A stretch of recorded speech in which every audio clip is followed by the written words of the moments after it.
மாண்புமிகு ஏவா வேலு. மாண்புமிகு பேரவைத் தலைவர்களே, பல்வேறு குழுக்களை நீங்கள் அமைக்கிறீர்கள். அதில் உச்சமாக இருக்கிற குழு என்பது அவை உரிமை குழு.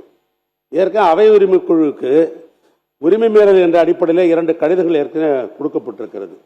இன்றைக்கு காலையில் கூட மாண்புமிகு பேரவைத்தினுடைய தீர்ப்புக்கு மாறாக நீக்கப்பட்ட பகுதிகளை திருத்தி வெளியிடுகிறது சம்பந்தமாக மாண்புமிகு பள்ளிக்கல்வித்துறை அமைச்சர் கூடுதல் தகவல்.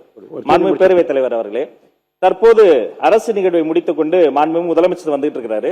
அவருடைய தலைமையில உடனடியாக ஒரு ஆய்வுக் கூட்டம் நடைபெற இருக்கிறது. அமைச்சர் பெருமக்கள், அதிகாரிகள், பல்துறை வித்தகர்கள், சப்ஜெக்ட் மேட்டர் எக்ஸ்பர்ட்ஸ் எல்லாம் சேர்ந்து மாண்புமிகு தமிழ்நாடு முதலமைச்சர் சி ஜோசப் விஜய் அவர்கள் தலைமையில இது குறித்து தீவிர நடவடிக்கை குறித்த ஒரு அவசர கூட்டம் நடைபெறுகிறத உங்கள் மூலமாக தெரியப்படுகிறது. மாண்புமிகு ஏவா வேலு அவர்கள்.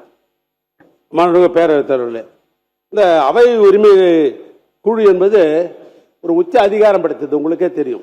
ஏன்னா அதில் தண்டனை கொடுக்கிற அளவுக்கு கூட அதிகாரம் படைத்தது உங்களுடைய கட்டுப்பாட்டில் இருக்கிற குழு தான்.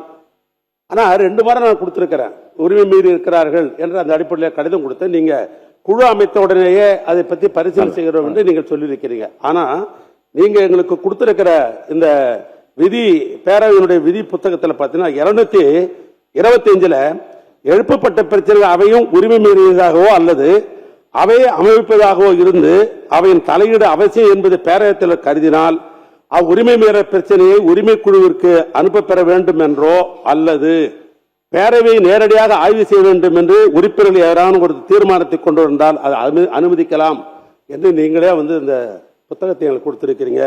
எனவே உரிமை குழு அமைக்கிற பொழுது அமைக்கட்டும். இந்த வரிசையாக என்று சொன்னா நீங்க நீக்கிறீங்க, இது வரக்கூடாதுன்னு சொல்றீங்க. பிரிண்டர்ல இருக்கவங்க அதை பார்த்து கொண்டு அதை போடுவதில்லை, அதையும் நான் பார்த்து கொண்டிருக்கிறேன்.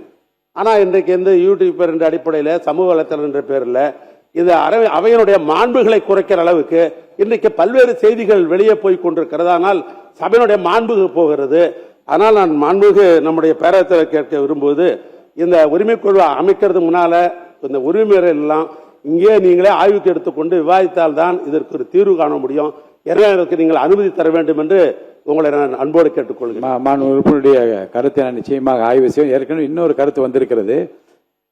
யுனைடெட் ஸ்டேட்ஸ் ஆஃப் அமெரிக்கா மற்றும் கிரேட் பிரிட்டன் அங்கெல்லாம் நீக்கப்பட்ட பகுதிகள் வராமல் எப்படி ஒளிபரப்பு செய்வது என்பதை பற்றிய ஒரு கருத்து வெளியிடப்பட்டு அதை நடைமுறைப்படுத்திக் கொண்டிருக்கிறார். அதே போன்ற நடைமுறையை இங்கேயும் கடைபிடித்தால் அது பொதுமக்களுக்கு சென்று சேர்கிற போது நீக்கப்பட்ட பகுதி இல்லாமல் அது நேரடி ஒளிபரப்பாகவும் செல்லக்கூடிய வாய்ப்பு இருப்பதாக ஒரு தகவல் அதை பற்றியெல்லாம் ஆய்வு செய்து கொண்டிருக்கின்றார்கள்.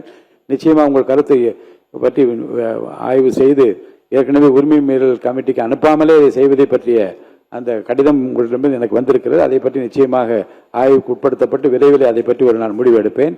இப்போது மாண்புமிகு தொழில்துறை அமைச்சர் அவர்கள் விதி 110 கீழ் 111 கீழ் ஒரு திருத்த அறிக்கை ஒன்றை வெளியிட விரும்புகிறார்.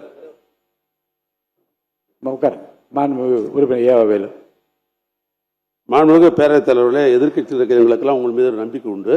ஆனால் நான் கேட்க வரும்போது ஏற்கனவே 2 நாங்கள் உரிமை மீறல் கொடுத்துருக்கிறோம். அதுக்கு என்ன விட நீங்க இதுக்கு மேல ஆப்டர் இதுக்கு மேல நீங்க செய்ய போறீங்க? இதுக்கு முன்னால் இருப்பது என்பதை நீங்கள் உரிமை குழு கொண்டு உடனே அமைச்சு அதை நீங்க ஆய்வுக்கு எடுத்துக்கணும். அல்லது நீங்க ஆய்வு செய்யறதுக்கு இங்கே விடுங்க. அப்ப ஒரு ஏன்னா நீங்க தீர்ப்பு வழங்க முடியும். அப்பதான் ஏன்னா நீங்க சொன்னதையே மதிக்க மாட்டாங்கன்னா வேற யார் சொன்னா மதிப்பாங்க? அதை சொல்லுங்க. இல்ல நீங்கள்